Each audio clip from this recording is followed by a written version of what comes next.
Para mga bossing ko, ang pera po natin ay tuloy-tuloy, bukod sa ating po sipag at tiyaga, mainam na meron po tayo mga pantaboy ng mga kamalasan na kagaya po nito mga bossing. Ito po mga bossing ko ay makakatulong upang sa ganon, siksik-liglig at umaapaw at maraming blessing ang dumating po sa inyo po mga bossing. Proven po ito. Ang gagawin nyo lamang mga bossing ko ay maglalagay po tayo ng asin dito sa napakalinis na tubig. Kahit anong tubig po yan, kahit tubig ripo lamang, kahit di ka na gumamit ng mineral water mga bossing. Ito pa mga bossing ko ay hihigop ng mga negatibong enerhiya. At mapapasin nyo pa mga bossing ko kung dati-dati magulo ang inyong pamilya, away-away palagi, lagi kang walang pera, lagi may karamdaman ang isa sa miyembro ng pamilya, babaguhin po nito mga bossing. Basta kailangan kayo po ay may positibong pananaw sa buhay dahil napaka-importante kung ano man po yung nasa ating isipan. At ganoon din ang ating salitain mga bossing. Kaya kung kayo po ay naniniwala at nais nyo po itong gawin, wag na po kayong magpatumpik-tumpik pa. Subukan nyo po ito at makakatulong po ito upang sa ganon kayo po higit na swertihin sa buhay mga bossing. Sipag at tiyaga, diskarte, pananalig sa mahal na Panginoon at sabayan nyo po ng ganito at ma-amaze ka sa sunod-sunod na mga blessing na darating.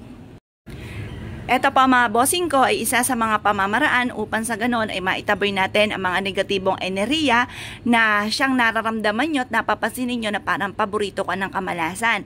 Bukod sa kayo po ay masipag, madiskarte pero parang lagi pa rin minamalas at parang ang dami mga pagsubok na dumarating at away-away sa loob ng inyong tahanan.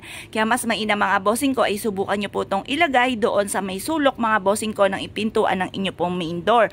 Pero bago nyo po ito gawin, magwi-wish ka po muna na kung ano man yung nais ninyo na maganap. Halimbawa mga bossing ko, kayo po ay may mga pag-aaway sa loob ng tahanan.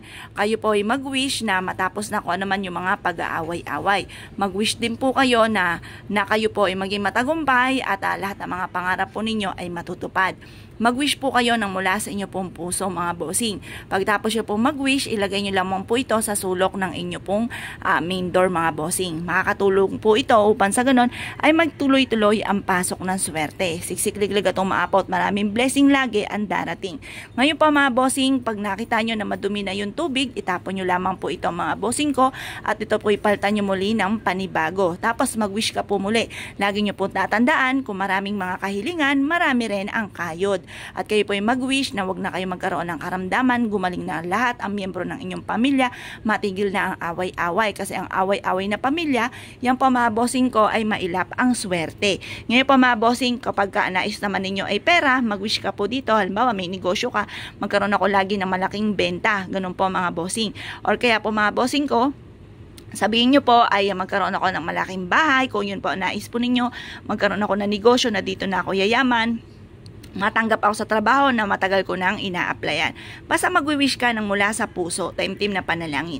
Walang imposible mga bossing ko sa mga taong naniniwala na makakamit ang mga pinapangarap, tapos sabayan nyo pa ng ganito mga bossing.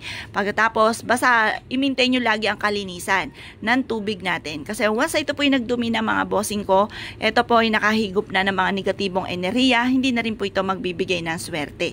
Lalo-lalo na kung natuyo po itong ating tubig mga bossing, malas po yun. Kaya kailangan i-maintain nyo po mga bossing ko ang kalinisan. Kung kayo po'y naniniwala at nais nyo po itong gawin, ay siya mga bossing, good luck bossing nyo po lahat.